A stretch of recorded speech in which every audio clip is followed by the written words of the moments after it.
All right, we're recording. So I just want to, I'm going to unmute everybody. Let's see, go over here, go up here, unmute all, and then you guys can unmute as needed. Did it unmute? All right, here we go. Hi, everyone. Thanks for coming. We've been kind of wondering how everyone's doing out there. So I thought get an opportunity to kind of get into just a really quick conversation. And this idea actually came from, I've been working with, met Chad, last winter, and he's the CEO and co-founder of Teach Better Team, and they've been running administrator things called masterminds. And so it's like a virtual meeting where administrators from all over the country come together and they're just kind of processing through a theme. And so I thought, hey, that'd be a great idea if we could get everybody or as many people as possible in our area to kind of come together and do the same thing, because I know there's a lot of people out there that are making great connections, but there's a lot of people out there kind of feeling like I'm doing this all on my own, and it's a real struggle. So the best way to struggle is to struggle with a partner, and that was our hope today, to start developing kind of like a conversation to kind of what do we have to, and the whole theme is what do we have to do to unlearn what we do or what we have been, and what do we need to do to challenge our assumptions and the way we see our world now and actually when we start opening up schools. So kind of talking about those themes. I'm going to give Chad just a minute here to kind of introduce himself to everybody, and let's see. I think I'm good. Chad, go ahead. Can everyone hear me okay? Just making sure. Jessica's giving me a head nod. I appreciate that, Jessica. Thank you. I am Chad Ostrowski. I'm the CEO and co-founder of the Teach Better Team. One of the nice things, well, there's not very many nice things about the current situation we're in, but one of the nice things is that I've been able to talk to administrators, curriculum directors, superintendents from schools and districts across the country. And one of the big, huge pieces that I'd like to talk to you guys about is the fact that you're not alone. Like every single administrator is dealing with very similar issues, very similar unknowns. So something that I'm hoping we get into today is the fact that when we, as leaders, when we deal with the unknown, we have two choices: wait for more information and do nothing, or act on what we can act on. And what I've been talking to a lot of the schools and districts that we work with about is the fact that let's focus on things we can act on, things we can put in place that are going to make us more prepared to thrive in whatever environment we see in the fall. So I'm really looking forward to kind of talking to everyone here today, learning from you guys and collaborating to find solutions so that we, as a county, as a community, as co-educators can find solutions, because there's going to be a lot of problems to solve.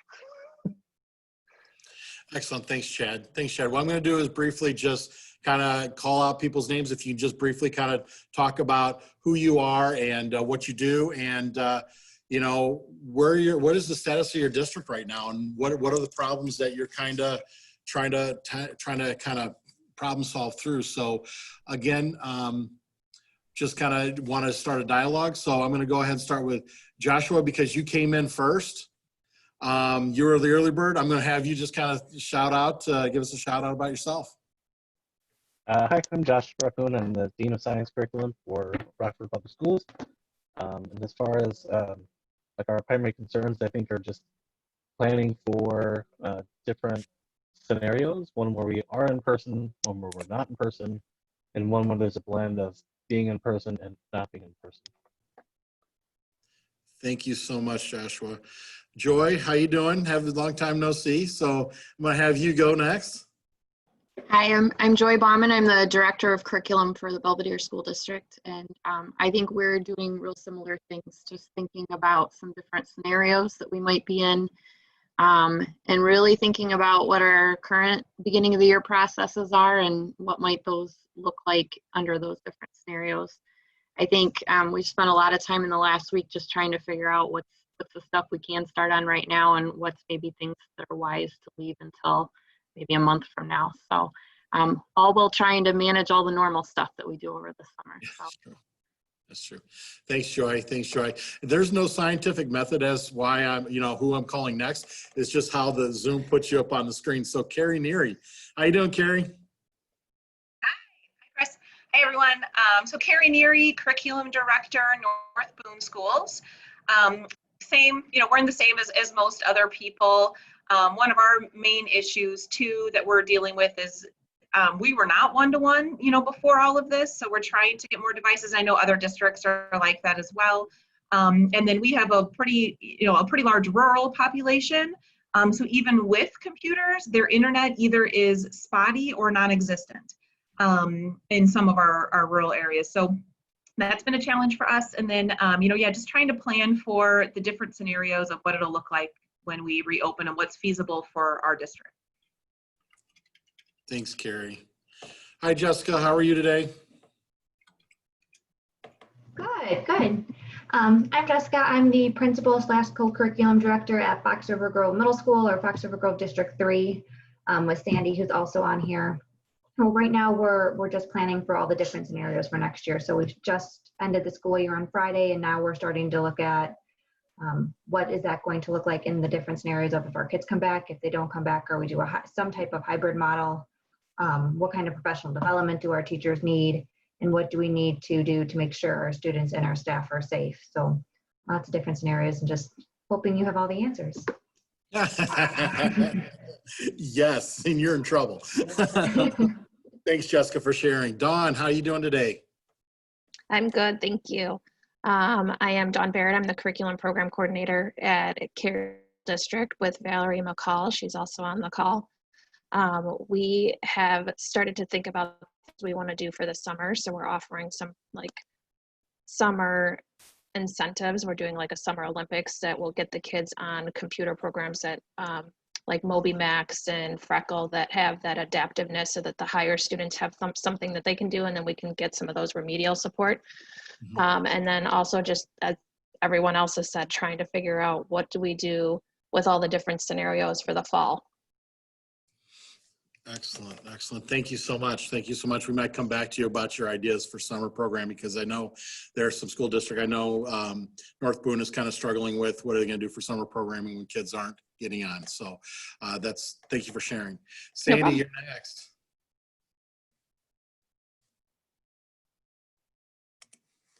I'm Sandy Osmick. I'm principal and co-curriculum director with Jessica at Fox River Grove School District, and I'm the principal of a K-4 building, Algonquin Road School. We are one-to-one with our 3rd and 4th graders, but we were not K2, so we scrambled to try to put Chromebooks into students' hands that needed them.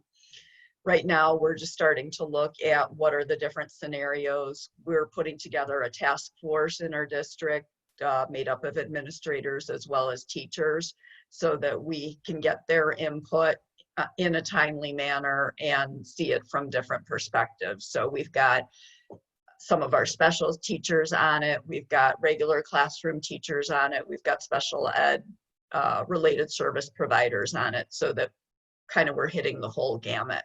So that's where we're at right now. Thank you for sharing. Scott, how are you doing this morning? Good morning, everyone. It's so nice to see all of you. We're doing okay. We are combing through a lot of feedback that we solicited from parents and staff, and simultaneously trying to prepare for our extended school year summer school program, which will also be facilitated through remote learning.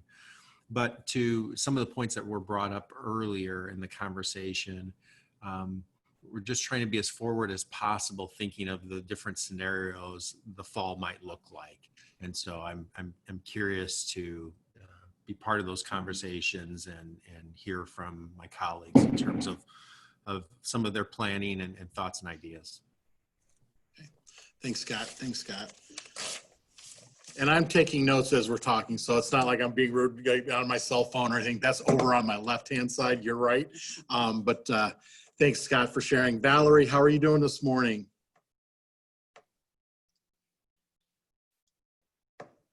Good morning. How are you? Can you hear me okay? Yes, we can. Thank you. Okay, so I'm sorry. I'm trying to switch computers so that it's not so dark, so I don't look like I'm sitting in the dark. At any rate, my name is Valerie McCall. I'm the Director of Curriculum and Instruction from Cary School District 26, and I work very closely. Donna and I, we work together, and she pretty much covered everything.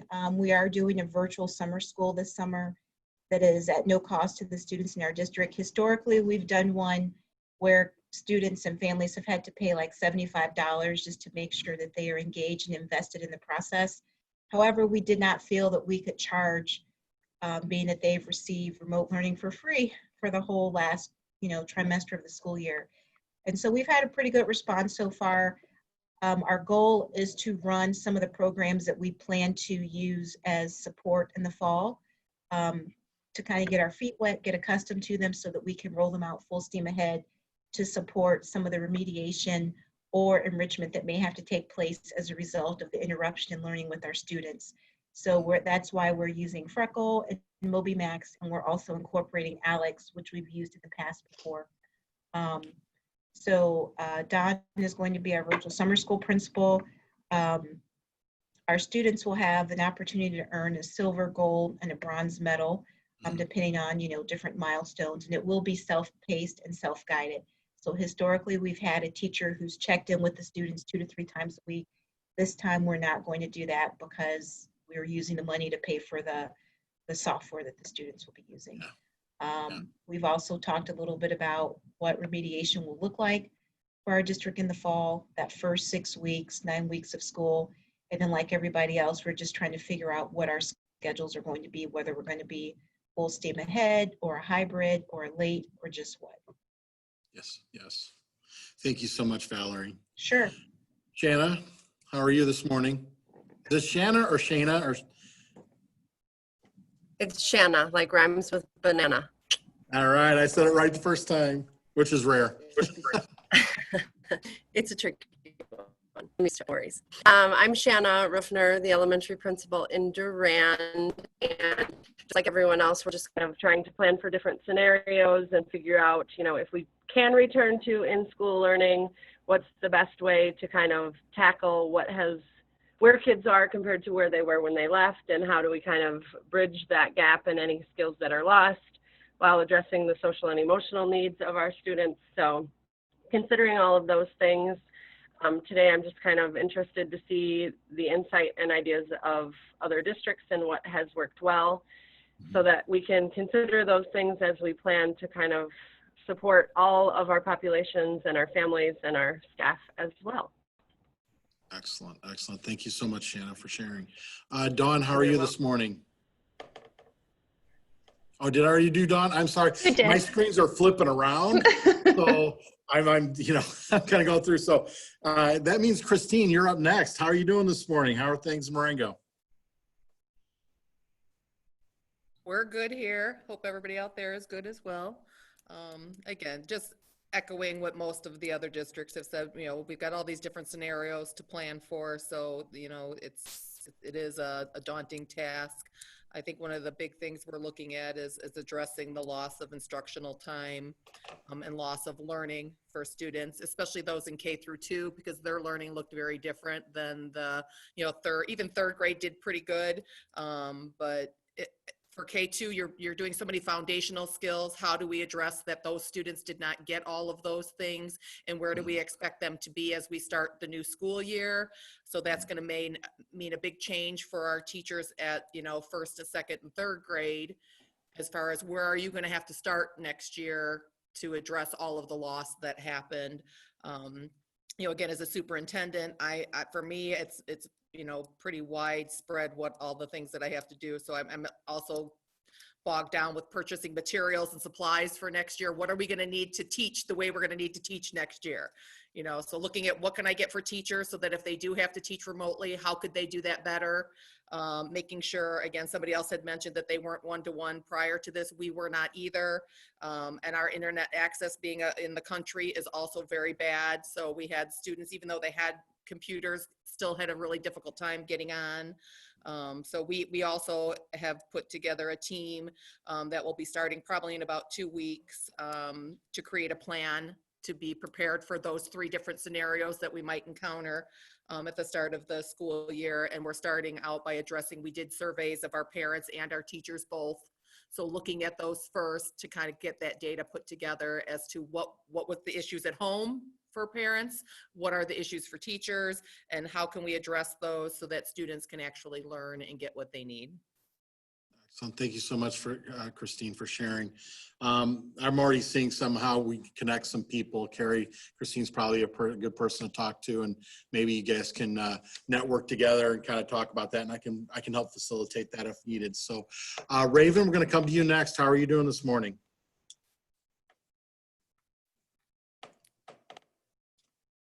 I'm good, thank you. So I am the secondary math dean at Rockford Public Schools, and we have, very similar issues as everybody's kind of said already. Right now, what we're going to be working on is how to facilitate our work with teachers over the summer. So that's a big issue for us. I'm just writing the note down. Yeah. Now, Raven, are you guys out for the summer already? Yep, school ended yesterday. Oh, it's school. Yeah, I know you guys run a little bit later in some of the school districts. I didn't know when you guys ended up. Thank you for sharing. Carrie, you're up next. How are you doing this morning? I am good, thank you. I'm also from Rockford. With Josh and Raven. So they've pretty much covered a lot that we're working on and focusing on: summer school, balancing fall, and I think also reflecting on teacher staff input and parent input from surveys. I know balancing social emotional with academics has been on the forefront as well. Excellent, thank you. Thank you. The SEL component is another piece of it. So thanks for sharing. David, how are you doing this morning? Hi, good morning. I'm Dave Carson. I work in Belvedere Schools along with Joy. I'm an assistant superintendent there. I really don't have a whole lot to add. Everyone's names just about everything. I think one opportunity we have is we've transitioned to standards-based, we call it proficiency-based grading. And so we have some pretty clear data around what students were able to master and what they weren't, but we don't have good systems or processes to use that data. So that's a good challenge to work on this summer. Excellent, excellent. Thank you so much, David, for sharing. Tim, I think you're the last person who gets the opportunity to kind of throw some stuff out there and see what sticks. All right, I'm Tim Henge. I'm the principal at Alden Hebron Middle School and High School.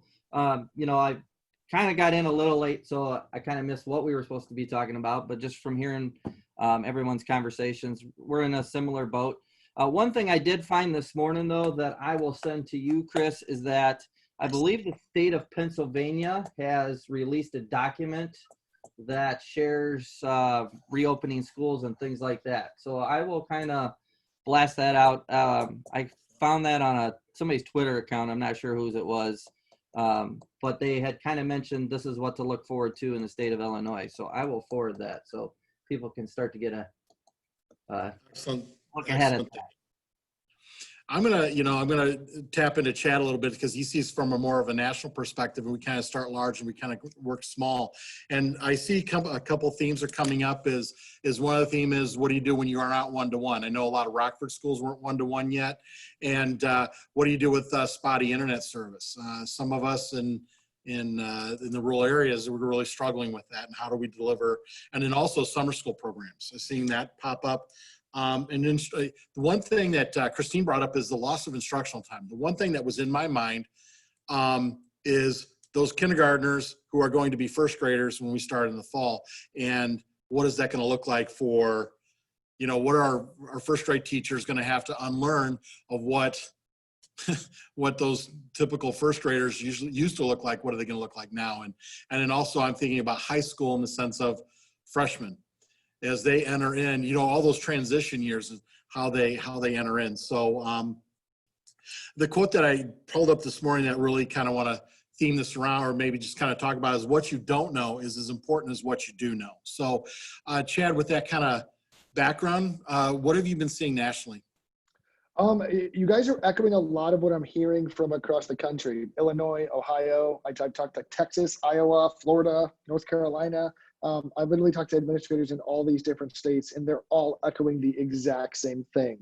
And the truth is, we essentially have three potential options of what school could look like next year. Everyone's back and everything's normal, half and half, like some sort of hybrid schedule, or we're still remote. The chances are, here's a big thing I've been telling a lot of people, you're probably going to have to do at least two of those things next year. Because the truth is, if a student shows up with a fever, you may have to have 2 or 3 sick remote days, right? So we need to create, from an instructional lens, instruction that is flexible and dynamic enough to exist within all three of these frameworks. Because what you don't want your staff and your teachers doing is having to go, okay, all the students are here, so I teach this way. Now they're remote, so I teach this way. And I'm only seeing them once or twice a day or once or twice a week, so now I'm teaching this way, right? Because that's what every teacher had to do in 2 days on March 13th or whatever it was, right? They all had to go, well, let's figure this out for Monday, you know? And they just had to figure out this huge shift. So there's 3 primary pillars or questions that I'm having all of my administrative leaders ask their staff.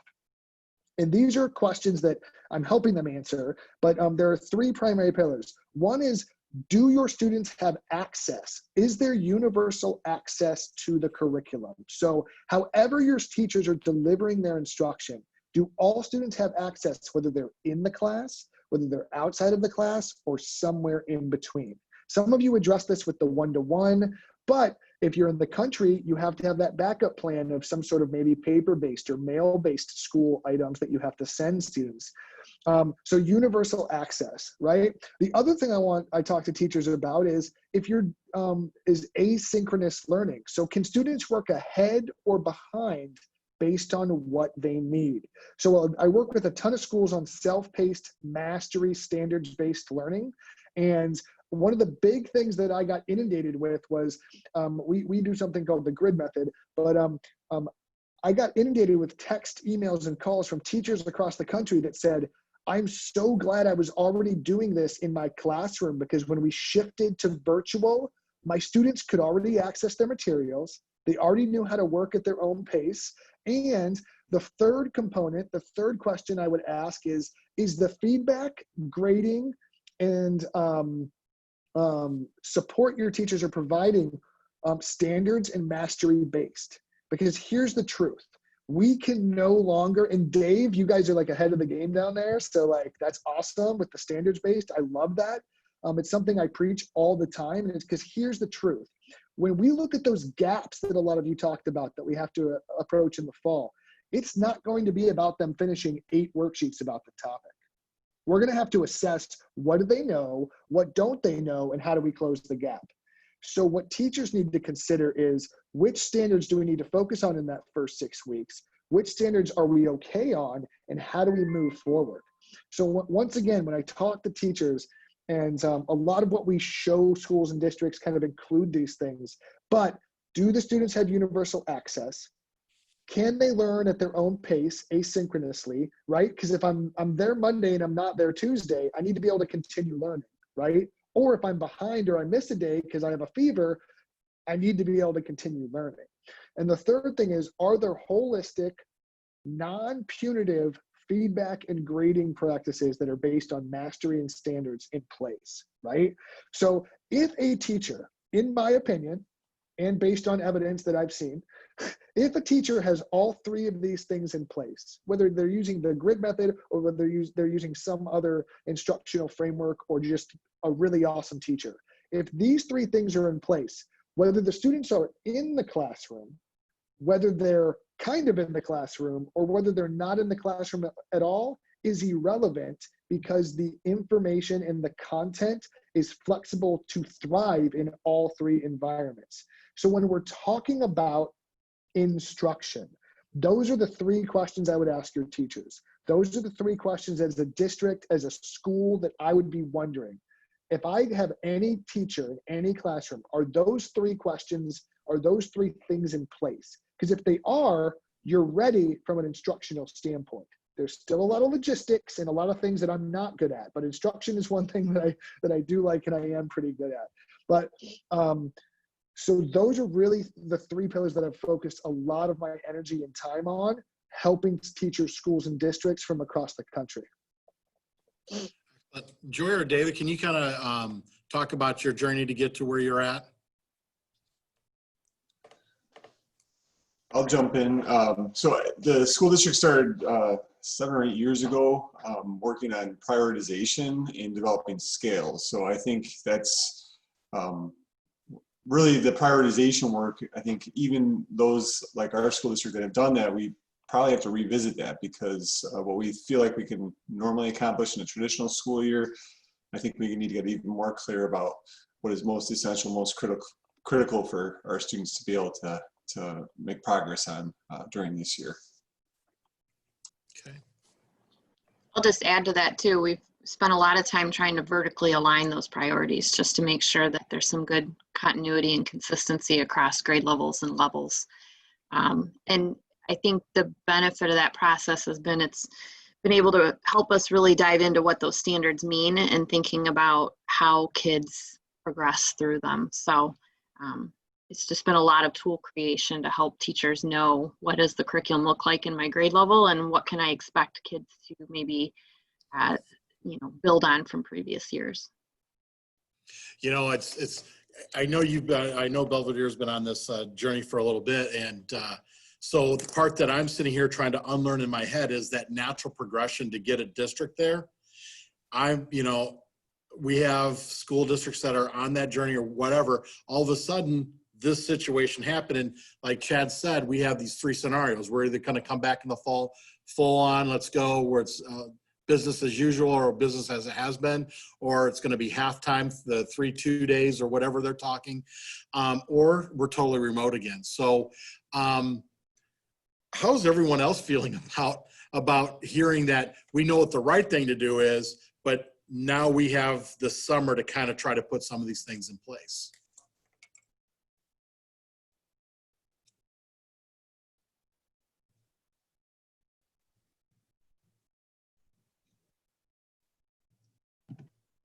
I'll jump in. I think that's the essential struggle. And I taught in Belvedere, when we made that switch. So it was kind of interesting, and in North Boone, we're just not there yet. So it's something that I've been working on with the teachers. The good thing is we have identified some priorities.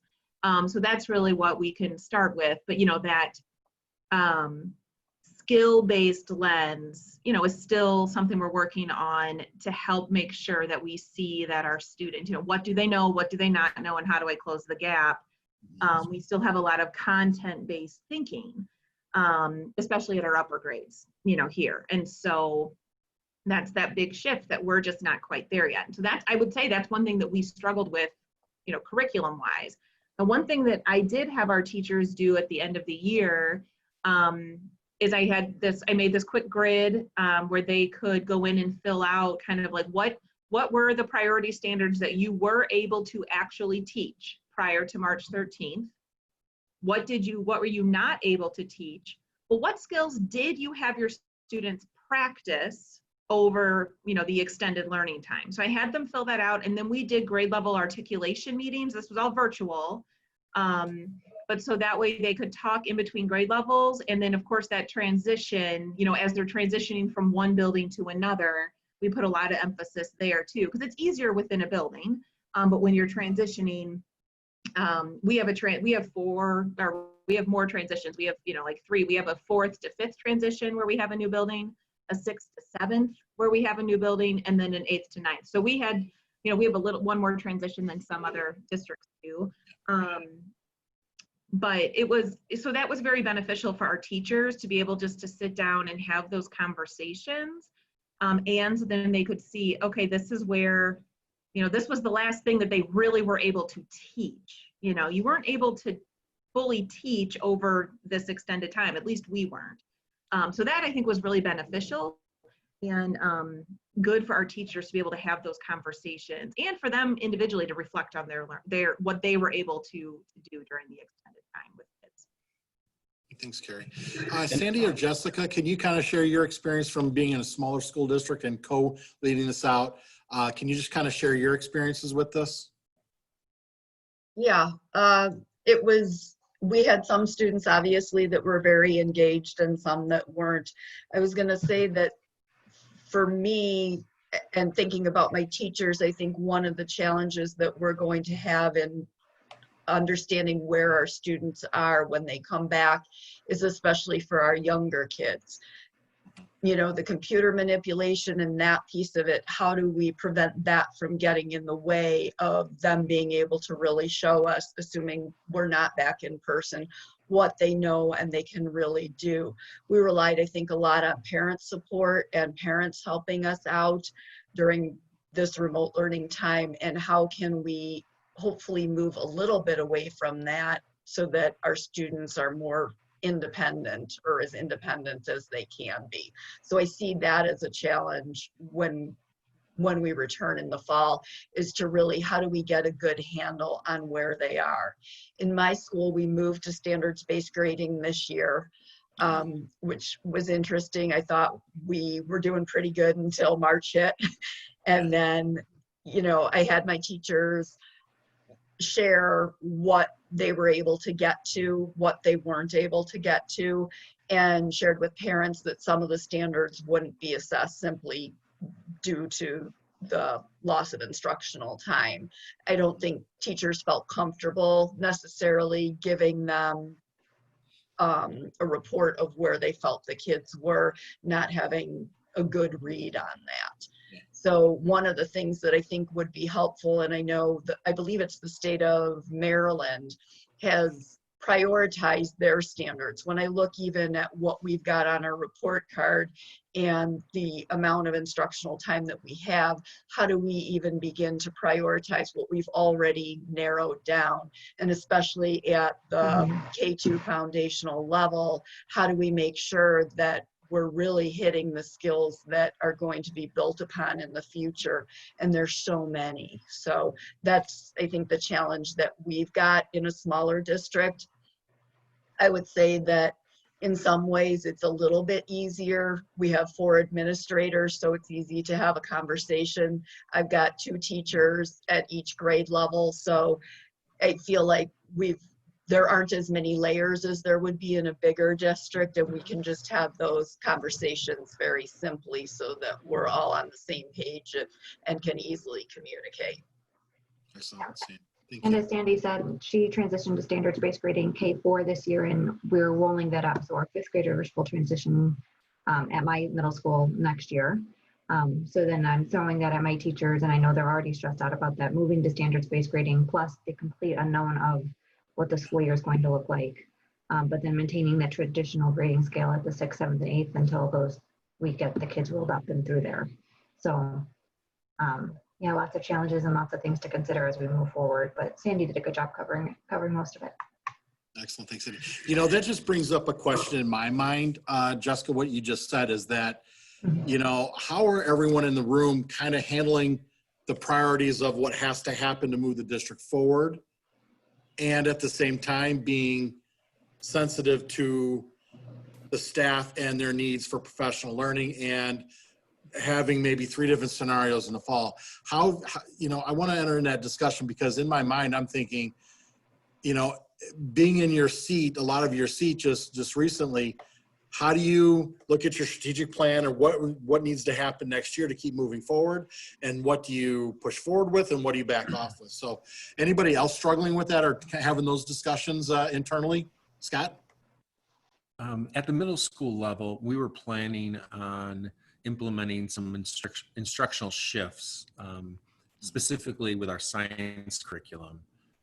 And we made the kind of difficult decision to not move forward with those in the fall if we were going to still be in a remote learning format, because the resources and materials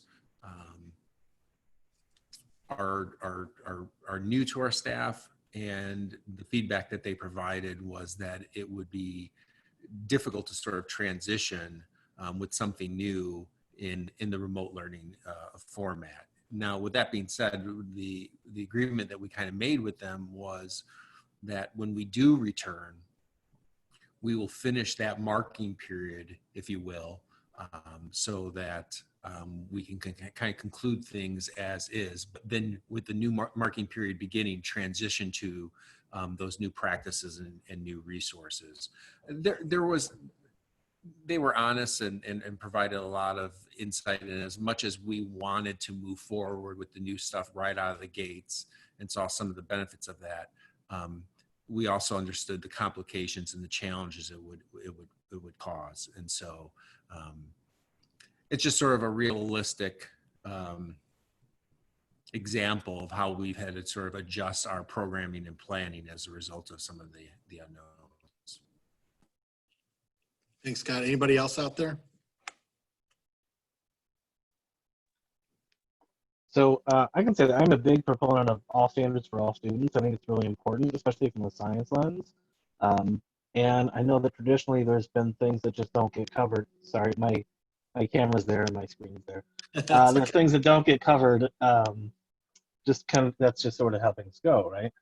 But I also, as we've been thinking about what to do with summer and what to do with the distance students who don't have access, we've been making these like packets that get sent on the buses and things that they can just pick up and take a whole packet.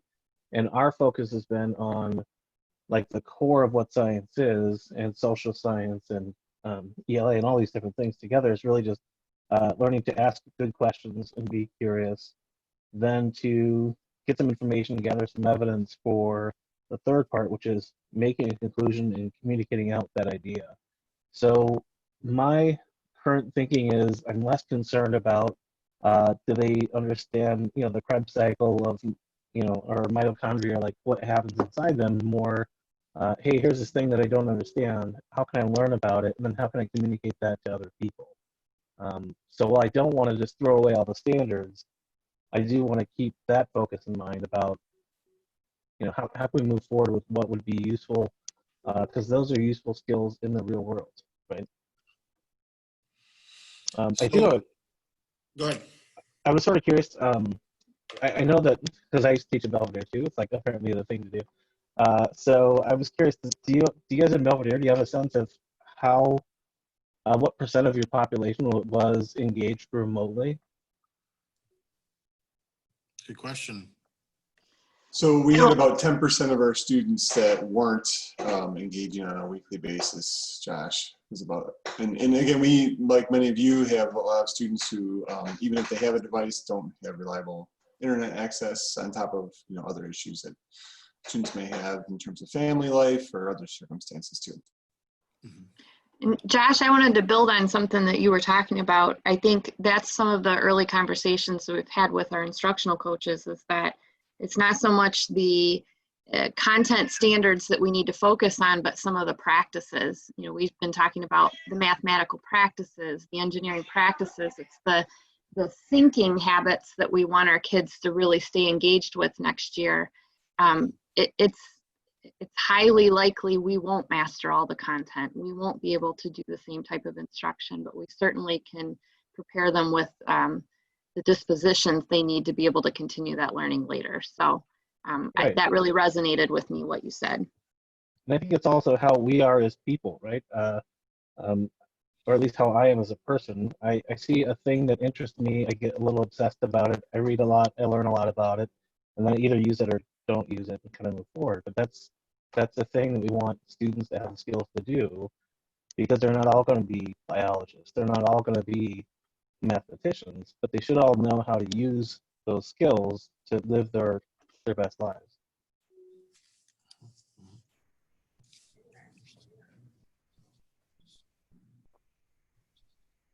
Valerie, you want to add? No, I was just going to add something. You were talking about what percentage of their students were engaged, and that's something that our board has been very interested in.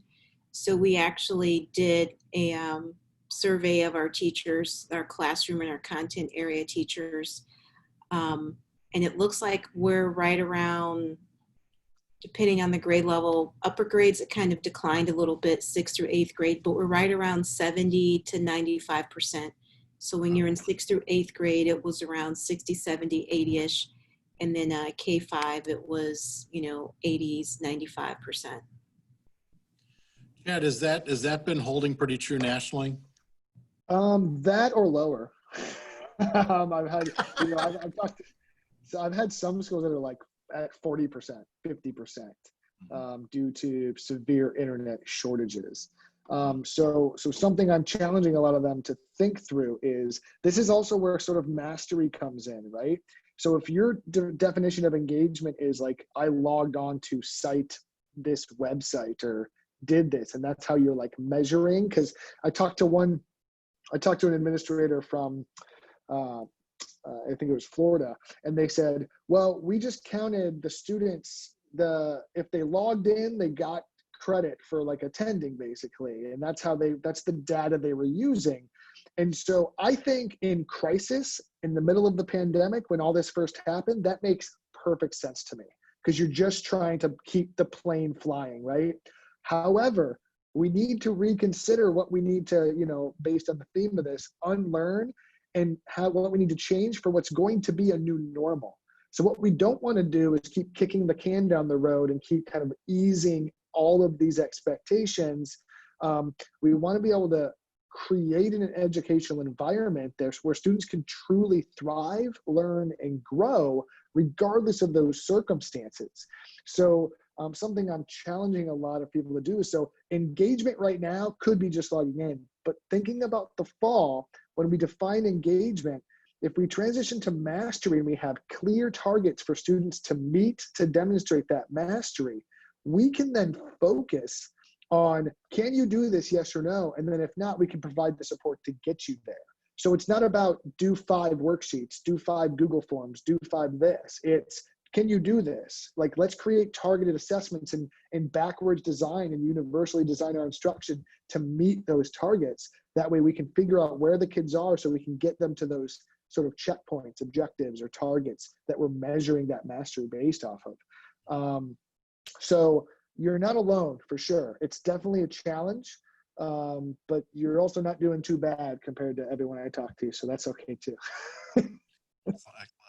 Carrie, you did a district-wide professional learning, I know, with Kevin Paulke. So how did that go? Because I'm kind of shifting my mind of, how are everybody in the room? How are we going to support the teachers when we start having either adjust our expectations or make our expectations clear? How did that go when you had everybody in the room virtually? Very well. So yeah, we did a district-wide training with Kevin Polke from KP Counseling for all of our staff just a couple of weeks ago. And really the focus was that idea of, what happened to our school here, and, what are we going to do next, and how are we going to deal with this? And so, he spent a lot of time talking about order, disorder, reorder, and how we can get back there. But then also, the grieving process that, especially for a lot of our elementary age teachers, like, they're grieving, not being able to see their kids, not being able to send them off, all of those things. We spent a lot of time talking about that, talking about what we can do for self-care. I just thought it was great. It was a great way for us to kind of end the year. I mean, it was towards the end of the year. And the feedback that we have from teachers has been very positive. And one of the feedback, mechanisms was the, evaluation of the, but 3s and 4s, which I was pretty happy with, because of course they don't have to do that, so I was excited about that. And, people really appreciated it. And I think doing it online, not ideal. It'd be better if we could have done it in person, but we couldn't. And so we had over 140 people on a Google Meet for about an hour and a half. And it worked very well. And the teachers were very engaged in the group chat when he was posing questions. And I thought that was really beneficial. Chad, I was just going to comment that I like your philosophy. I feel like one of the things as administrators that we need to do sometimes is to save our teachers from themselves. And that was one of the things that we found with the remote learning, was they felt like they were on call 24 hours a day, and they were working more hours than they'd ever worked before. And so I felt like we had to put some parameters in place to help them, so that as dedicated as we want them to be, I can't imagine doing this long term without them burning out. By the end, a lot of them they were done. They were done. And so by prioritizing and letting them know that, you know, we want to get kids to mastery, but this student needs it, this one doesn't, and how can we do that, I think will help them as well too, and kind of narrow that down for them so they don't feel like they're just spraying at everything and hoping to hit something. Right. That's a great point, Sandy. Absolutely it is.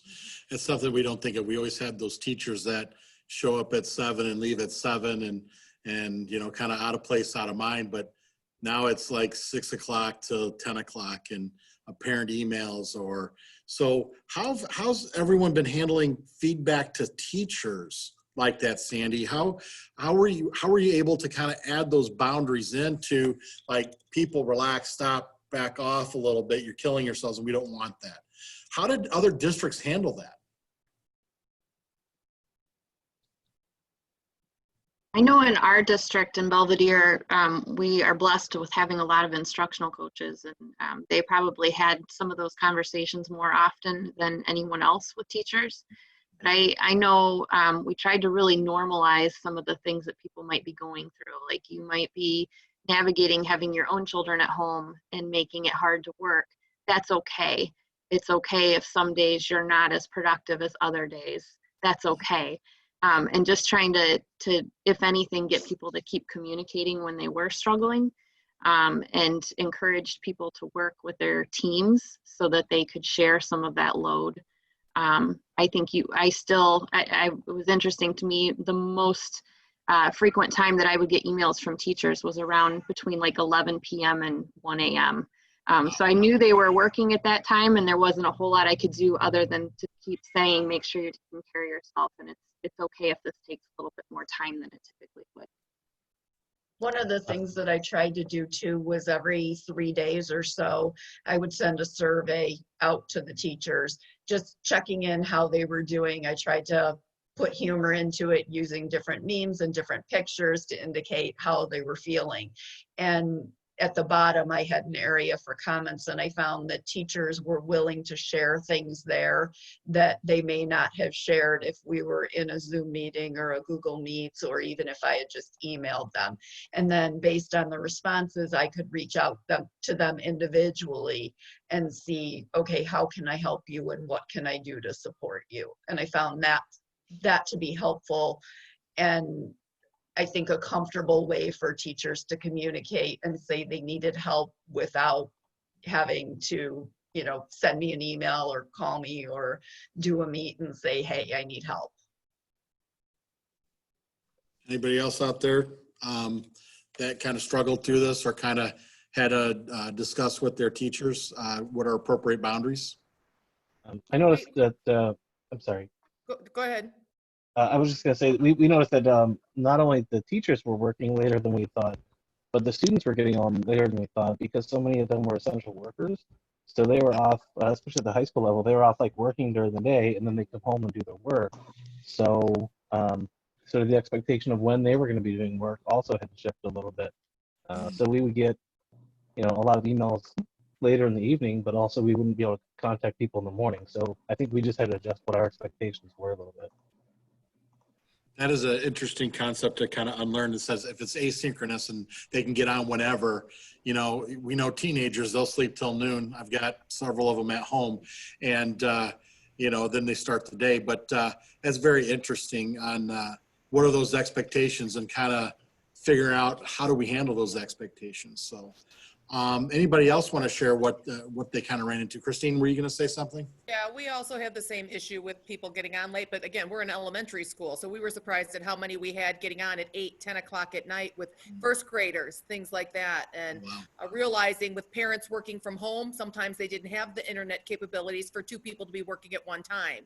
So just, you know, the parent might be on during the day because they're working, and then when they were done working, then they would have their dinner or whatever, and then they would start working with the kids at night. So that was kind of something we had to deal with, because they were often emailing teachers at night like that trying to get some help because that's when they could work. So a lot of teachers, felt that they needed to be there to help them, and do that. And I think one of the things we did is, we had weekly meetings with our staff, through Zoom and Google Meets, and we had full meetings with everybody just to do the basic stuff that everybody needed to have. But then we broke down our meetings on a different day by grade level. So we made them each give us a time, once a week by grade level where we could just meet and talk with them about their very specific needs and issues. They were very open during those times because it was a small group, and we were able to talk about, what are you experiencing? This really only relates to you. How are we handling that? Those kinds of things. So I think really looking at each group and what that might look like, especially for our K2 group that was struggling because they were giving out materials, paper materials, and working online, and there was a lot going on there. Excellent. Excellent. Thank you so much for sharing about that. Yeah, again, it's kind of what is appropriate and what are we going to expect from our kids, so it just makes me just think about moving into the fall of I know that Joy and David, your superintendent and your team probably put together a plan in place already for different scenarios in the fall. Can you kind of talk about, that's what I've heard through the grapevine. And we have not gotten a lot of guidance from the state on this. We haven't heard anything here at the ROE. Can you kind of talk about that process a little bit in putting together a plan for the fall? So we don't have fully fleshed out plans. We've just got the same scenarios I think everyone is looking at is, back as if nothing happened, which is not likely. Having a mix of, some students, well, being back in school, but with significant, I should say, restrictions. The third scenario we're planning for is how do we support families and students who don't want to come back to school, even if we're able to, because in our survey, we found about 20% of our families, 25% of our families have indicated, if given the choice, they would choose right now to not come back. And actually, we had almost half of our families say they don't know right now whether or not they would come back, even if they could. So it was only about 35% of our families said that no matter what, we want our kids back in school next fall. So that's the third scenario we're planning that we put out on the table for ourselves right now is how do we prepare for some kids coming back, some kids not, based on choice, and then of course the final scenarios we're not able to come back. And then with all of those, we're recognizing that we may need to have a delayed start to the school year or a different schedule, different calendar for the school year. And then, of course, also recognizing, as was mentioned early on, is that how do we prepare ourselves to pivot from one scenario to another? And then what we've done is we spent some time, we worked with our central office team and then with all of our principals and assistant principals to just brainstorm. So what are all the processes that we need to be thinking of, whether that's kids going to the bathroom or going to see the nurse, getting on buses, of course, all the instructional elements, what's the classroom space look like, all of that in each of those scenarios. So we now have this terribly overwhelming list of processes that we have to think through. And so right now what we're trying to do is do some prioritization of, given this enormous list, what are the most critical processes that we have to put some hard thinking into, given that we don't have guidance right now to really clarify what that might look like. And as was shared earlier, it is helpful, I think, to start looking at what other states are doing, just because that is going to impact, I think, the decisions that are made at the state level around what we can or can't do. And one thing that we recognize, like personally, my sister lives out in northern San Diego County, and they already had to choose as a family whether their child for next year is going back, if possible, for halftime. They're doing some modified version, as I talked about, or they're going to plan to be fully home next year. And yeah, that's a different approach that another state's already taken early this spring. So then does the district provide like guidance and lessons in that scenario, or is it kind of a congratulations, you're a homeschooler now, good luck? Yeah, no, I think the idea is that we be providing support just as we did in the spring for those families that are working from home. So do you think you'd pick someone in the district for each like group level or like a K2 person and say, why don't you be the person that focuses on the the activities that are either being physically mailed out or the things that are being sent to the people? Or would, if my kid was assigned to your classroom, would you be responsible for the people who are there in front of you and also taking care of my kid even though they're not there? No, so Josh, we're thinking that we would have teachers that are dedicated to supporting students working from home. And I think the other side of the equation we have to figure out is how do we, because our staff are going to be in the same predicament, right? Is a big chunk of our staff have kids that are at home potentially, right? And if they're not back in school, then those teachers can't be back in school. And yeah. So how the heck do we solve that part of the equation as well, of having sufficient staff to support our students, both in school and then virtually. So, but that is the thinking, is that we'd have some folks dedicated to supporting online instruction and others that are supporting kids there in person. What we did do in the spring was just start to ask our principals to be aware of which teachers seem to be thriving with this type of instruction, which teachers seem to be having some early success with figuring out how to engage kids.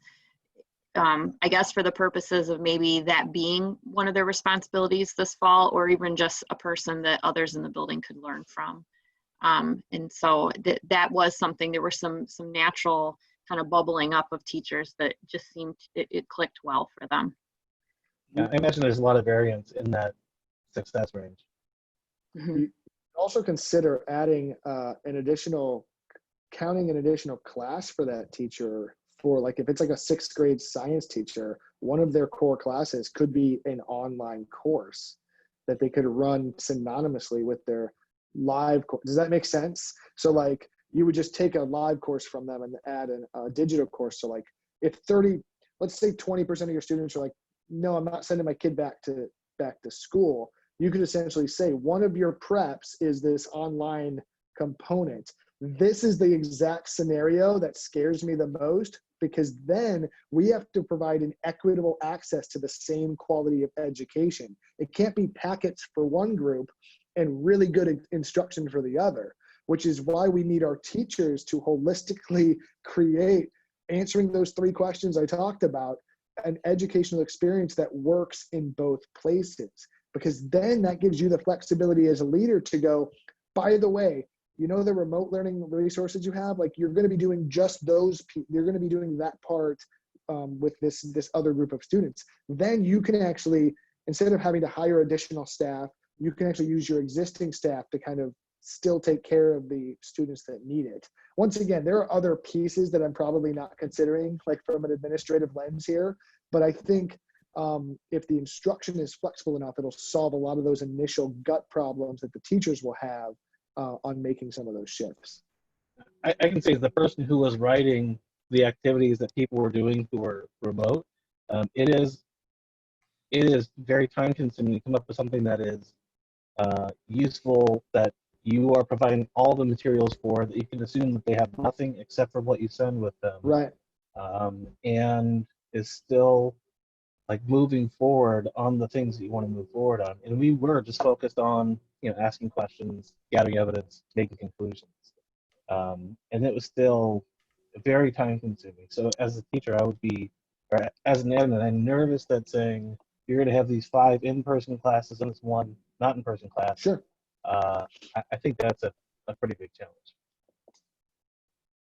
Yeah, there was some talk. We kind of talked here at the ROE of especially a lot of the districts we work with are smaller districts, and they may not have the instructional coaches or the just the staff and the capacity to pull off, the kids who come, the teachers who don't come, the kids who don't come, and kind of talking or kicking around the idea of, do we kind of put something together here at the ROE, kind of like one of our alternative safe schools, where maybe this is a drop-in option for some of those students that are out there. Because it's interesting that that what David shared with the 20%, and that's what's happening nationally, is 20% of teachers saying, I don't know if I want to go back. I want a job, but I don't know if I feel safe in order to come back. So it's just one of those ideas that are kicking around. It is our hour's up, and I'm very thankful. I think there's a lot of great dialogue that happened today. I see some things or some needs that we could probably kind of build together a network, especially like future plans. Maybe we can get together and kind of throw out there, we'll just focus on what future plans are for next fall, given the guideline. And if that's something that you need or whatever, I'm going to throw out some different options based off our discussion today. And if you're interested in joining in that conversation, yeah, we can do that. We definitely can do that. That's basically what I do here. So again, if you want to stay on, have a little more dialogue, please do. But again, if not, have a wonderful rest of the day and rather the rest of the summer, and we'll do everything we can here at the ROE to kind of help support you. So evaluation is another piece that we haven't even kind of talked about yet, and what that's going to look like for principals. Yikes. So anyway, take care, everyone, and it was really great seeing everyone.